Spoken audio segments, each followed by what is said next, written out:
So I have introduced to you the humerus, the radius, and the ulna. Let's review very quickly the important landmarks that we need to um, remember before describing the elbow joint.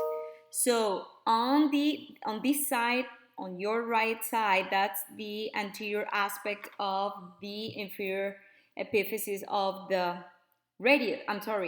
humerus. So remember, on the lateral side, we have the capitulum and the radial fossa, and on the medial side, we have the trochlea and the coronoid fossa. On the posterior aspect, right here, we have just one fossa, which is the olecranon fossa. Now, on the ulna, we have on the superior epiphysis OTC, over the counter, olecranon process, the trochlear notch, and the coronoid process. Olecranon, trochlear notch, coronoid process. And on the radius, let's just remember that we have the head of the radius. Okay, so as you can see, we have three bones forming one joint and two movements. We're going to put all of these three bones together to form the elbow joint, something like that. Okay, and this elbow joint, I'm going to use this one that is already articulated for me. I have the humerus, the ulna, and the radius. This joint is a joint that only allows flexion and extension. That's it. So it's a very stable joint that allows, this is flexion when we reduce the angle between the arm and the forearm, and this is extension, anatomical position. We cannot even hyperextend. Why? Because we have the olecranon right there stopping that movement. So it's just flexion and hyperextension. Of what? Of the forearm. Let's make that very important distinction. When we say flexion extension of the arm, is the arm at the shoulder. The shoulder is the one moving, and the arm is what we're lifting. Okay, so this is flexion, extension, hyperextension. At the elbow, touch it. Okay, on the elbow we have flexion and extension. Flexion and extension. Now, articulating surfaces. The elbow, as you can see, we have three bones forming this joint. So we have two joints in one joint, in one articulation. So one between the humerus, where's my pointer? Humerus and the radius, and this is the humeroradial articulation, and another one between the humerus and the ulna, and that's the humerulnar articulation. The important articulation, the one that provides the movement at the elbow, is that humerulnar articulation. Now,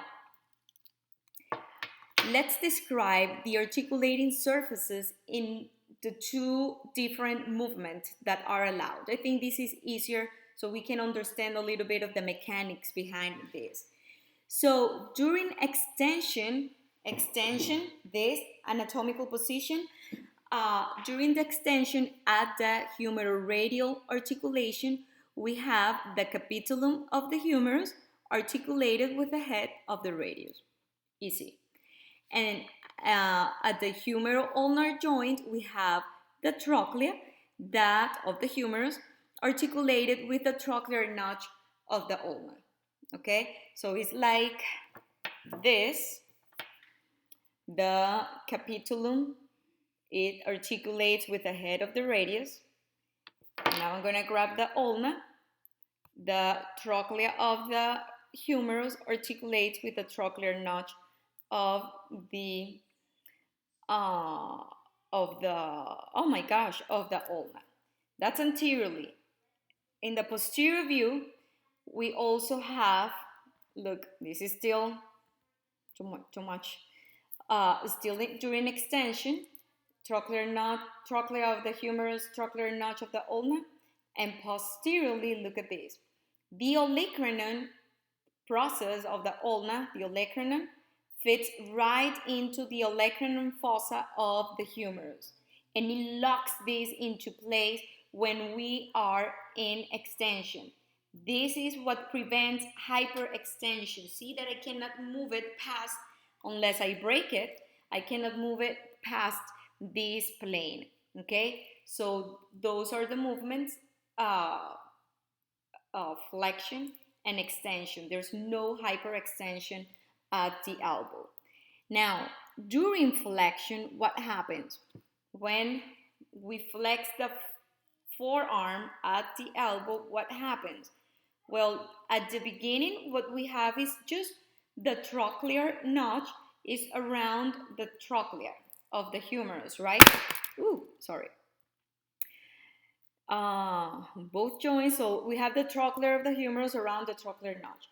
During fully flexion, look what happens. Let's describe first the humeroradial. The radial head fits right into the radial fossa. I wish you can see it there. See, I'm like this, capitulum and radial head in extension, and during flexion, the radial head fits into the radial fossa. Let's see the ulna. The trochlear notch goes around the trochlea of the humerus, and the olecranon on the olecranon fossa. This is during extension.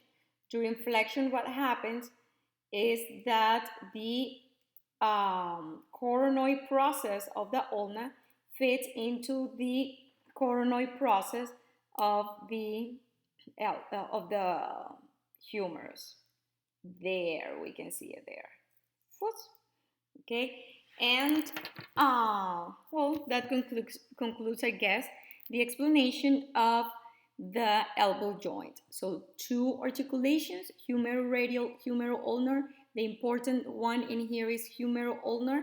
You need to review the articulating surfaces and the movements allowed. They are just flexion and extension of the forearm at the elbow.